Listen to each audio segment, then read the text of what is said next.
ಕುಡುಕರಿಗೆ ಕುಡಿಯೋರಿಗೆ ಪೂರ್ತಿ ಸೆಕ್ಯೂರಿಟಿ ಅಂತೆ. ನಮಗೆ ನಿನ್ನೆ ಗೊತ್ತಾಯ್ತು, ಅವರೇನೋ ಒಂದು 3-4 ಮುಂಚಿತ ಹೊಡೆಸಿದ್ರೆ DC ಆಫೀಸ್ ಮುಂದೆ ಹೋಗಿ ಪ್ರತಿಭಟನೆ ಮಾಡ್ತಾ ಇದ್ದೋ. ನಾವು ಕುಡಿದಿರ್ತಕ್ಕಂಥ ಬೆಟ್ಟ ಹತ್ಬೇಕು ಅಂತ ಯಾರು ಬರಲ್ಲ. ಅಲ್ಲೆಲ್ಲ ಮನಶಾಂತಿಗೋಸ್ಕರ, ದೇವಾನುದೇವತೆಗಳ ಆಶೀರ್ವಾದ ತಳಿಗೋಸ್ಕರ, ಗಂಗಾಧರೇಶ್ವರ ವನ್ನಾದೇವಿಯ ದರ್ಶನ ಮಾಡ್ಲಿಕ್ಕೋಸ್ಕರ ಬರ್ತಾರೆ.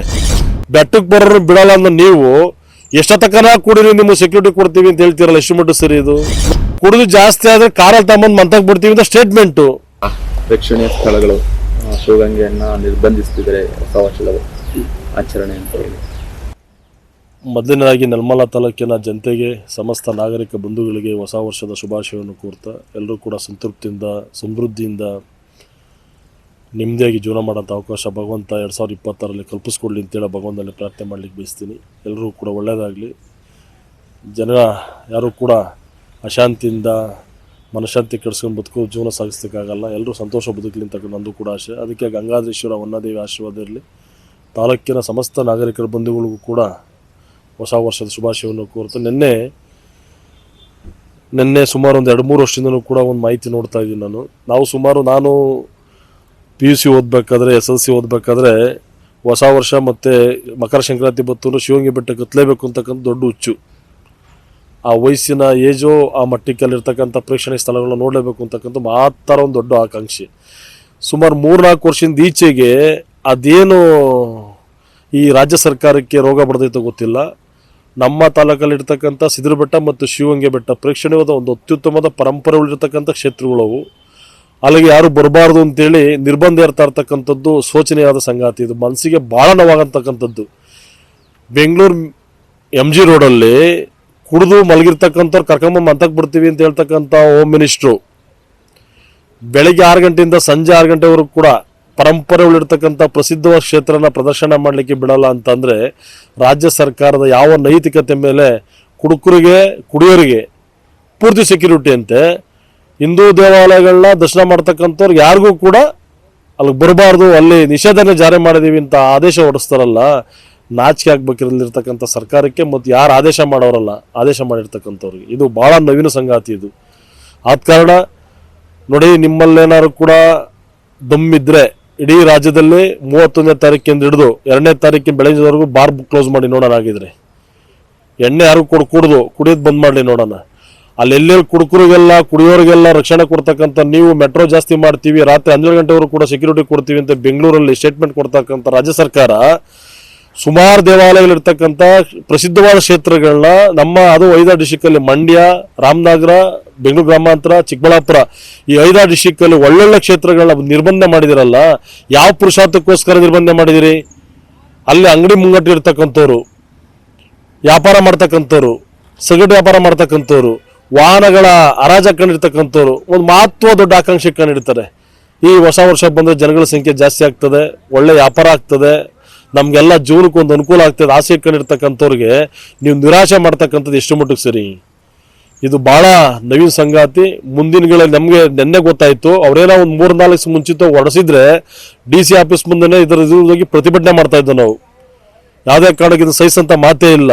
ಆ ದನಗಳ ಜಾತ್ರೆ ಬಂದರೆ ಕಾಲು ರೋಗ ಐತೆ ಅಂತ ಹೇಳ್ಬಿಟ್ಟು ಜನಗಳ ಜಾತ್ರೆ ಬಂದ್ ಮಾಡೋದು, ಆ ಗುಟ್ಟೆ ಜಾತ್ರೆನ, ಶಿವಂಗಿ ಜಾತ್ರೆನ, ವನಾದೇವಿ ಜಾತ್ರೆನ ಅಲ್ಲಿ ಬಂದ್ ಮಾಡ್ತಕ್ಕಂಥದ್ದು. ಈಗ ಶಿವಂಗಿ, ಸಿದ್ರ ಬೆಟ್ಟ, ನಂದಿ ಬೆಟ್ಟ ಇಲ್ಲೆಲ್ಲ ಹೋಗಂಗಿಲ್ಲ ಅಂತ ಬಂದ್ ಮಾಡ್ತಕ್ಕ ಇಷ್ಟು ಮಟ್ಟಿಗೆ ಸರಿ? ನಾನು ಕೇಳೋದಿಷ್ಟೇ, ಅಹಿತಕರ ಘಟನೆಗಳಿಗೆ ಅವಕಾಶ ಮಾಡಿಕೊಡೋದು ಬೇಡ. ಬೆಳಗ್ಗೆ 6 ಗಂಟೆಯಿಂದ ಹಿಡಿದು ಸಂಜೆ 5 ಗಂಟೆವರೆಗೂ ಕೂಡ ದೇವಸ್ಥಾನಕ್ಕೆ ಬರ್ತಕ್ಕಂಥವ್ರು, ಬೆಟ್ಟಕ್ಕೆ ಬರ್ತಕ್ಕಂಥವ್ರು, ಕುಡುಕರು ಯಾರು ಬೆಟ್ಟ ಹತ್ಕೊಂಬರಲ್ಲ, ಕುಡಿದಿರ್ತಕ್ಕಂಥವ್ರು ಬೆಟ್ಟ ಹತ್ಬೇಕು ಅಂತ ಯಾರು ಬರಲ್ಲ. ಅಲ್ಲೆಲ್ಲ ಮನಶಾಂತಿಗೋಸ್ಕರ, ದೇವಾನುದೇವತೆಗಳ ಆಶೀರ್ವಾದ ತಳಿಗೋಸ್ಕರ, ಗಂಗಾಧರೇಶ್ವರ ವನ್ನಾದೇವಿಯ ದರ್ಶನ ಮಾಡ್ಲಿಕ್ಕೋಸ್ಕರ ಬರ್ತಾರೆ. ಬೆಟ್ಟಕ್ಕೆ ಬರೋರು ಬಿಡಲ್ಲ ಅನ್ನೋ ನೀವು ಎಷ್ಟೊತ್ತಕನ ಕುಡಿರಿ ನಿಮ್ಗೆ ಸೆಕ್ಯೂರಿಟಿ ಕೊಡ್ತೀವಿ ಅಂತ ಹೇಳ್ತೀರಲ್ಲ, ಎಷ್ಟು ಮಟ್ಟ ಸರಿ ಇದು? ನೋಡೋಣ. ಆಗ ರಾಜ್ಯ ಸರ್ಕಾರಕ್ಕೆ ನಾನು ಚಾಲೆಂಜ್ ಮಾಡ್ತೀನಿ, ಇಡೀ ರಾಜ್ಯದಲ್ಲೆಲ್ಲ ಬಾರ್ ಬಂದ್ ಮಾಡೋಕ್ಕಾಗ್ತದೆ, ಮಾಡಿ ನೋಡಿ. ಹಾಗಾದ್ರೆ ನಿಮ್ಮ ಸರ್ಕಾರ ಆದಾಯ ಯಾವ ರೀತಿ ಆಗ್ತದೆ? ಇದು ಎಷ್ಟು ಮಾನಸಿಕ ನೋವು ಅಂತಂದ್ರೆ, ಚಿಕ್ಕ ಮಕ್ಳುಗಳಿಗೆ, ಓದ್ತಾ ಇರ್ತಕ್ಕಂಥವ್ರಿಗೆ, ಆಮೇಲೆ ನಮ್ಮ ಭಾಗದಲ್ಲಿ ಗಂಗಾಧರೇಶ್ವರ ವನ್ನಾದೇವಿ ಮೇಲೆ ಅಲ್ಲಿ ಗಂಟೆ ಬಿಡ್ತೀವಿ ಅಂತಾರೆ, ಮ್ಯಾಲಕ್ಕೆ ಬಿಡಲ್ಲ ಅಂತಾರೆ. ಬಟ್ ಬೆಟ್ಟದ ಮ್ಯಾಲ್ಕಾನೆ ಬಿಡಬೇಕು. ಪೊಲೀಸ್ ಹಾಕ್ರಿ. MG ರೋಡಲ್ಲಿ ಕುಡಿದು ಕುಪ್ಪಳಿಸೋರಿಗೆ, ಕುಡಿದು ಡ್ಯಾನ್ಸ್ ಮಾಡೋರು 20,000 ಜನ ಪೊಲೀಸು. ಕುಡಿದು ಜಾಸ್ತಿ ಆದರೆ ಕಾರಲ್ಲಿ ತಗೊಂಬಂದು ಮಂತಕ್ಕೆ ಬಿಡ್ತೀವಿ ಅಂತ ಸ್ಟೇಟ್ಮೆಂಟು. ಮಾನ ಮರ್ಯಾದೆ ಐತೇನ್ರಿ ನಿಮಗೆ? ಮಾನ ಮರ್ಯಾದೆ ಐತೆ ಸರ್ಕಾರಕ್ಕೆ? ಯಾರ DC ಏನು ತಲೆಗೆಲೆ ಕೆಟ್ಟೈತಾ?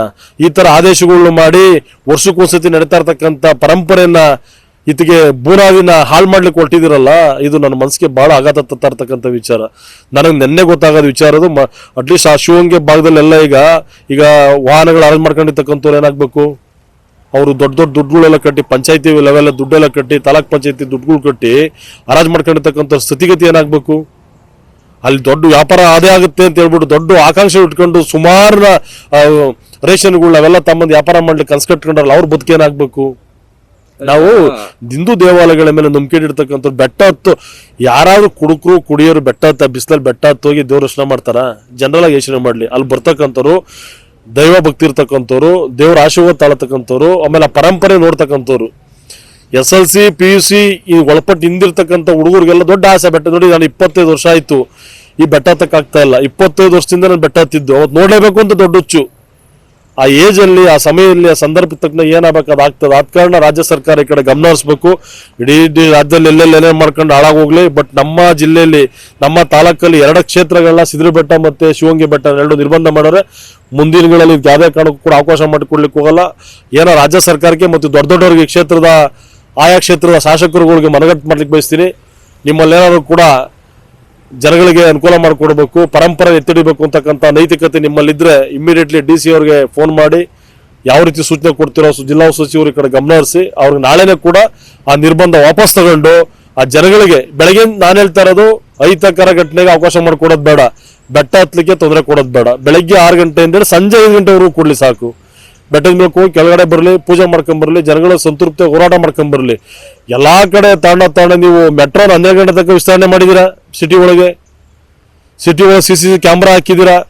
ಎಲ್ಲೆಲ್ಲಿ ಕುಡಿದು ಮನೆಕಂತ ಎತ್ಕೊಂಬರಕ್ಕೆಲ್ಲ ಕಾರ್ ಬಿಡ್ತೀವಿ ಅಂತೀರಾ. ಇದಕ್ಕೆ ಬೇಡ ಅಂತಿರಲ್ಲ. ಇದೆಷ್ಟು ಮಟ್ಟಿಗೆ ಸರಿ? ಆದ ಕಾರಣ ರಾಜ್ಯ ಸರ್ಕಾರ ಒತ್ತಾಯ ಮಾಡ್ತೀನಿ, ಇದನ್ನ ಆದಷ್ಟು ಶೀಘ್ರವಾಗಿ ಶಿವಂಗಿ ಬೆಟ್ಟಕ್ಕೆ ಮತ್ತು ಸಿದ್ರಿ ಬೆಟ್ಟಕ್ಕೆ ಏರಿರ್ತಕ್ಕಂಥ ನಿರ್ಬಂಧಗಳನ್ನ ಕಡಿತಗೊಳಿಸಿ ಜನಗಳಿಗೆ ಅವಕಾಶ ಮಾಡಿಕೊಡ್ಬೇಕು. ದೇವರುಗಳಿಗೆ ಬೆಟ್ಟ ಹತ್ತಲಿಕ್ಕೆ ಯಾವ ರೀತಿಯಾದ ನಿರ್ಬಂಧ ಇರೋದಕ್ಕೆ ಸುರಕ್ಷಿತವಾಗಿ ಕಾನೂನುಬದ್ಧವಾಗಿ ಹೋಗಿ ದರ್ಶನ ಮಾಡ್ಕೊಂಡ್ ಬರೋಂಥ ಅವಕಾಶ ಕಲ್ಪಿಸ್ಕೊಡ್ಬೇಕು ಅಂತೇಳಿ ರಾಜ್ಯ ಸರ್ಕಾರನ ಮತ್ತು ಇಲ್ಲಿರ್ತಕ್ಕಂಥ ಆಡಳಿತ ವರ್ಗದವ್ರನ್ನ ನಾನು ಒತ್ತಾಯ ಮಾಡ್ಲಿಕ್ಕೆ ಬಯಸ್ತೀನಿ. ಏನು ಲಕ್ಷಾಂತರ ಜನ ಏನು ಬರಲ್ಲ ಶಿವಂಗಿ ಬೆಟ್ಟಕ್ಕೆ.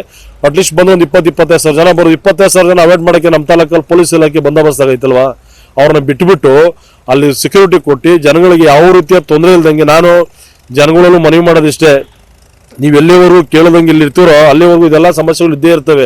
ಆದ ಕಾರಣ ಇಂಥವಕ್ಕೆಲ್ಲ ಅವಕಾಶ ಕೊಡಬಾರ್ದು. ಮುಂದಿನಗಳಲ್ಲಿ ಈ ಸತ್ಯನೇ ಎಚ್ಚೆತ್ಕೊಂಡ್ರೆ ಭಗವಂತರು ಒಳ್ಳೇದು ಮಾಡ್ತಾನೆ.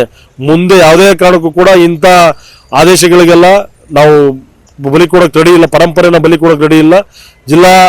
ಜಿಲ್ಲಾಡಳಿತ ಮುಂದೆಗಡೆ ಪ್ರತಿಭಟನೆ ಮಾಡಿ ಈ ಆಡಳಿತನ ಸಡಿಲಗೊಳಿಸಂತ ಕೆಲಸ ಮುಂದಿನ ದಿನಗಳಲ್ಲಿ ಖಂಡಿತಲ್ಲೂ ಕೂಡ ಮಾಡ್ತೀವಿ. ಸರ್, ಈಗ ಪ್ರೇಕ್ಷಣೀಯ ಸ್ಥಳ ಒಂದ್ ಕಡೆ, ವ್ಯಾಪಾರ ವಹಿವಾಟು ಒಂದ್ ಕಡೆ, ಅದೆಲ್ಲ ಒಂದ್ ಕಡೆ ಇಟ್ಬಿಟ್ಟು ಮತ್ತೊಂದು ವಿಚಾರ ನೋಡೋದಾದ್ರೆ, ಹೊಸ ವರ್ಷ ಅಂದ್ರೆ ಸಾಮಾನ್ಯವಾಗಿ ಹಿಂದೂಗಳ ಭಾವನೆಯಲ್ಲಿ ಆ ವರ್ಷವನ್ನು ಆರಂಭ ಮಾಡ್ತಕ್ಕಂಥ ದಿನ ಒಂದು ದೇವಸ್ಥಾನಕ್ಕೆ ಹೋಗ್ಬೇಕು, ಒಂದು ಶಾಂತಿ ಬೇಕು ಮನಸ್ಸಿಗೆ ಅನ್ನೋದು ಒಂದು ಕಡೆ. ಮತ್ತೊಂದು ಕಡೆ ಆ ದೇವಾಲಯಗಳು ಹಲವಾರು ಸುತ್ತಮುತ್ತಲ ಹಳ್ಳಿಗಳ ಜನರಿಗೆ ಮನೆ ದೇವರಾಗಿರುತ್ತೆ. ಅವತ್ತು ಹೋಗಿ ಪೂಜೆ ಮಾಡ್ಕೊಂಡ್ ಬರ್ಬೇಕು ಅನ್ನೋದೊಂದು ಧಾರ್ಮಿಕ ಭಾವನೆ ಗೊಬ್ಬರ ಇಲ್ಲದಕ್ಕೆ ಆಗ್ತಕ್ಕಂಥ ಕೆಲಸ. ನೋಡಿ, ಜನಗಳ ಭಾವನೆ ಲೆಕ್ಕಾಚಾರದಾಗೆ ನಮ್ಗೆ ಹೊಸ ವರ್ಷ ಬಂದು ಯುಗಾದಿನೇ, ನಾವು ಇಲ್ಲ ಅಂತ ಹೇಳಿಕ್ಕೋಲ್ಲ, ಒಪ್ಕೊಂತೀನಿ. ಬಟ್ ಕ್ಯಾಲೆಂಡರ್ ಬದಲಾವಣೆ ಆದಾಗ ಜನಗಳಿಗೆ ಏನೋ ಒಂದು ದೊಡ್ಡ ಆಶಾಭಾವನೆ, ನಮ್ದು ನಾಳೆಯಿಂದ ಹೊಸ ವರ್ಷ, ಈ ಹಿಂದಿನ ಇರ್ತಕ್ಕಂಥ ಸಂಕಷ್ಟಗಳು ದೂರ, ಮುಂದೆ ಒಳ್ಳೇದಾಗ್ಲಿ ಅಂತ ಬೇಡ್ಕೊಳ್ತಕ್ಕಂಥ ಒಂದು ಮಹತ್ವದ ಘಟಕ ಅದು. ಆದ ಕಾರಣ ನಮ್ಮಲ್ಲಿ ಸ್ಥಳೀಯವಾಗಿ ಹೊರಗಡೆ ಜನಗಳು ಯಾರು ಬರಲಿ ಹೋಗ್ಲಿ, ಹಾಳಾಗಿ ಏನೋ ನಡೀಲಿ, ಆ ವಿಚಾರ ಬೇರೆ ಆಯ್ತು. ನಾವು ಸ್ಥಳೀಯವಾಗಿ ಆ ಭಾಗದಲ್ಲಿ ಸೋಂಪುರ, ಶಿವಗಂಗೆ, ಬಸವಪಟ್ಟಣ, ಕಂಬಾಳು, ಸೋಲೂರು ಈ ಭಾಗದಲ್ಲೆಲ್ಲ ಜನ ಗಂಗಾಧರೇಶ್ವರ ಪೂಜೆ ಮಾಡಿಸ್ಲೇಬೇಕು ಅಂತ ಬರ್ತಾರಲ್ಲ, ಬೆಟ್ಟ ಹತ್ತಲೇಬೇಕು ಅಂತ ಬರ್ತಾರಲ್ಲ, ಅವ್ರಿಗೆಲ್ಲ ಏನು ದಾರಿ ತೋರಿಸ್ತೀರ ನೀವು? ನಾವು ಹೊಸ ವರ್ಷಕ್ಕೆ ಪೂಜೆ ಮಾಡಿಸ್ಲೇಬೇಕು, ಬೆಟ್ಟ ಹತ್ತಲೇಬೇಕು, ಮೇಲ್ಗಡೆ ದೇವತೆಗಳ ಆಶೀರ್ವಾದ ತಗೊಳ್ಬೇಕು ಅಂತ ಬಂದವ್ರಿಗೆ ನೀವು ನಿರ್ಬಂಧ ಇರ್ತಕ್ಕಂಥದ್ದು ಎಷ್ಟು ಮಟ್ಟಿಗೆ ಸರಿ? ಅಲ್ಲಿ ನನಗೆ ಯಾವ ಪುರುಷಾರ್ಥಕ್ಕೋಸ್ಕರ ಮಾಡಿದಿರ ಹೋಗ್ಲಿ? ಏನು ಈ ಥರ ಘಟನೆ ಶಿವಂಗಿ ಬೆಡ್ತಲ್ಲಿ, ಸಿದ್ರಿ ಬೆಡ್ತಲ್ಲಿ ಏನಾಗೈತೆ? ಯಾವ ವರ್ಷದಲ್ಲಿ ಜನ ಹೊಸ ವರ್ಷ ದಿವಸ ಬಂದು ಕುಡಿದು ಬಿದ್ದು ಘಟನೆಗಳಾಗಿರ್ತಕ್ಕಂಥ ನಿದರ್ಶನಗಳು ಏನವೆ? ಯಾರಿಗೂ ತೊಂದರೆ ಆಗಿಲ್ಲ. ಗಂಗಾಧರೇಶ್ವರ ಜಾತ್ರೆ ನಡೆಸಲಿ, ಅಲ್ಲೇನು ಅನಾಹುತ ಆಗಲ್ಲ, ಲಕ್ಷಾಂತರ ಜನ ಬರ್ತಾರೆ. ಹೊಸ ವರ್ಷಕ್ಕೆ ಜನ ಬಂದು ಪ್ರೇಕ್ಷಣೀಯ ಸ್ಥಳನ ನಾವು ಪ್ರವಾಸಿ ಸ್ಥಾನ ಮಾಡಬೇಕು ಅಂತ ಒದ್ದಾಡ್ತಾ ಇದೀವಿ, ಸಿದ್ರಿ ಬೆಟ್ಟನ ಮತ್ತೆ ಶಿವಂಗಿ ಕ್ಷೇತ್ರನ. ಆ ಹೊಸ ವರ್ಷ ದಿವಸದಲ್ಲಿ ನೀವು ತಡೆ ಹಿಡಿದ್ಬಿಟ್ರೆ ಜನಕ್ಕೆ ಪ್ರಚಾರ ಆಗೋದು ಹೆಂಗದು? ಜನಗಳಿಗೆ ಮಾಹಿತಿ ಹೋಗೋದು ಹೆಂಗೆ? ನಾಳೆಗೆ ನೋಡಿ ಎಲ್ರಿಗೂ ಎಷ್ಟು ಮನಸ್ಸಿಗೆ ನೋವಾಗ್ತೀವಿ ವಿಚಾರ ಅಂದ್ರೆ, ನಾಳೆ ಏನು ಆಸೆಗಳಿಗೆ ಶಿವಂಗಿ ಬೆಟ್ಟ ಹತ್ತಲೇಬೇಕು, ಸಿದ್ರಿ ಬೆಟ್ಟಕ್ಕೆ ಹೋಗ್ಲೇಬೇಕು ಅಂತ ಇಟ್ಕೊಂಡಿರ್ತಾರೆ. ಅದನ್ನ ನೀವು ನೀವು ಬರಬೇಡಿ ಅಂತ ಹೇಳ್ಬಿಟ್ಟು ತಡೆ ಹಿಡಿದ್ಬಿಟ್ರೆ ಇದು ಎಷ್ಟು ಮಟ್ಟಿಗೆ ಸರಿ? ಇದು ಆದ ಕಾರಣ ನಾವು ಯಾವುದೇ ಕಾರಣಕ್ಕೂ ಇದನ್ನು ಸಹಿಸಂತ ಮಾತೇ ಇಲ್ಲ. ಈಗಲಾರು ಕೂಡ ಜಿಲ್ಲಾಡಳಿತ ಮತ್ತು ತಾಲೂಕಾಡಳಿತ ಇದರ ಕಡೆ ಗಮನ ಹರಿಸಿ ಅತಿ ಶೀಘ್ರವಾಗಿ ಸಡಿಲ ಮಾಡಿದ್ರೆ ನಿಮ್ಗೆ ಭಗವಂತ ಒಳ್ಳೇದು ಮಾಡ್ತಾನೆ. ಇಲ್ಲ ಅಂದ್ರೆ ಇದರಿಂದ ಮುಂದೆ ಅನಾಹುತ ತಪ್ಪಿದ್ದೆಲ್ಲ ಹೋರಾಟ ಅಂತೂ ಖಂಡಿತವೂ ಕೂಡ ಮಾಡ್ತೀವಿ. ಓಕೆ.